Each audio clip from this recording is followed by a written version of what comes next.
All right, guys, breaking news. So this just came out. I don't know too much beyond what I've read so far. This is an article in Reuters, but missiles have been launched from Iran into Israel, about 200 missiles.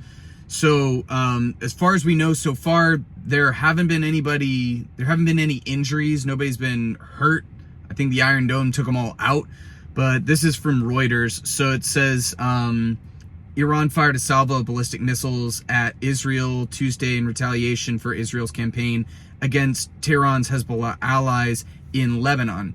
So I've already talked about this. Israel has been bombing Lebanon. They say it's because they're going after Hezbollah, but in the same way that they're justifying leveling all of Gaza in the name of getting Hamas, they're doing the exact same thing in Lebanon. They're bombing literally like residential buildings. They're bombing apartments, and they're blaming it all on Hezbollah. It's the exact same story, just different target. So Israeli army radio said nearly 200 missiles had been launched into Israel from Iran. The Revolutionary Guard says it launched the missiles at Israel, and that if Israel retaliates, Tehran's response would be more crushing and ruinous. The big thing that I think is going to happen in the aftermath of this is you're probably going to see more strikes back and forth. And what's crazy is that, like, the United States has already signaled, Joe Biden has already signaled that if there's a broader war in the region, we're going to jump in on the side of Israel. And there's already reports of like 40,000 troops in the area ready to go to help Israel in whatever is going to be the aftermath of this recent pop-off. So it all comes back to Israel's territorial expansion. Now, they always defend the expansion of, like, they're moving into the West Bank, they're moving into parts of Syria, they want to annex the Golan Heights, they want to take parts of southern Lebanon. It's all in the name of, like, defending themselves, right? But like what this really is like it's indiscriminate bombing. They say they're going after Hezbollah, or they say they're going after Hamas, but the real picture is in the numbers. And when you are bombing apartment buildings, you're not really going after military targets. You're not really going after Hezbollah specifically. It's just kind of like, everybody's guilty enough.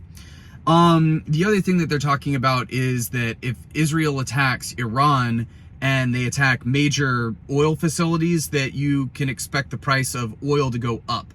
I think that this will probably happen inevitably because this sort of happened with what happened in Russia. So if you're not familiar with how people exploit crises, there's a really good book by Naomi Klein. It's called Shock Doctrine, but it talks about how, like, a crisis is a great time to, to get things done that you wouldn't otherwise be able to do without the crisis. So in the aftermath of the war with Russia and Ukraine popping off, gas prices went through the roof, even though the United States gets like less than 5% of oil imports are coming from Russia or Ukraine. So like the price goes up because they say, oh my God, there's this war happening in Russia. I think that you might probably see something similar to that, and they're already alluding to it in this article.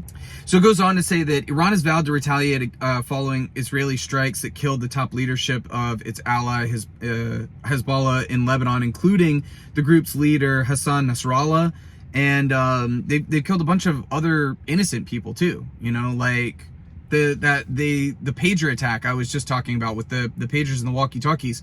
They said that was like a targeted strike, and it injured a bunch of people and it killed a bunch of people. But like some of the people that were killed were children who like were the kids of some of these people, because if the pager's not on the person when they set them all off, then you have no idea who it's actually hitting.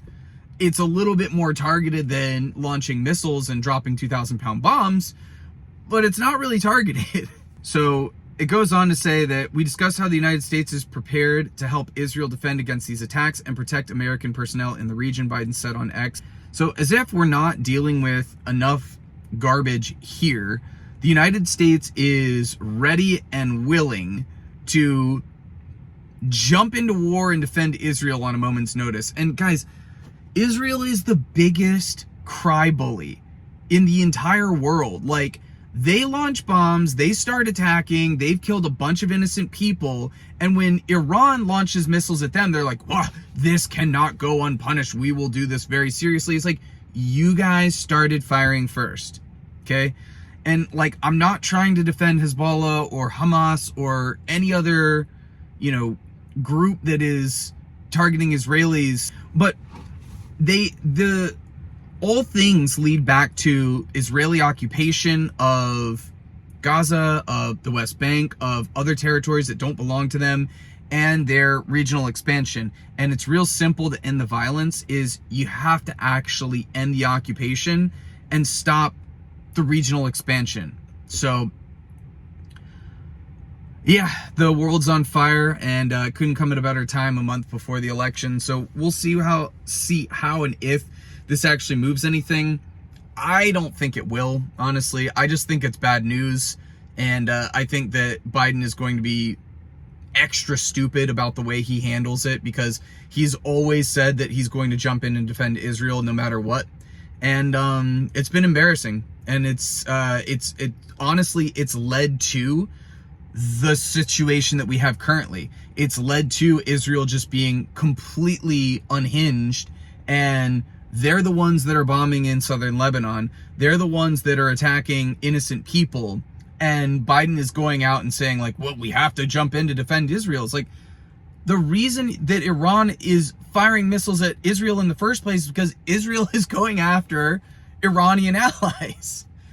Oh God, it's so annoying. It's so frustrating to live in this reality where like people just don't, like, it doesn't matter, whatever.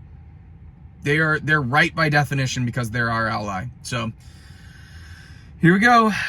Should be fun. Anyway, guys, make sure to like and subscribe. I'll try and cover a little bit more of this if I find out more details, and I'll see you in the next one. Peace.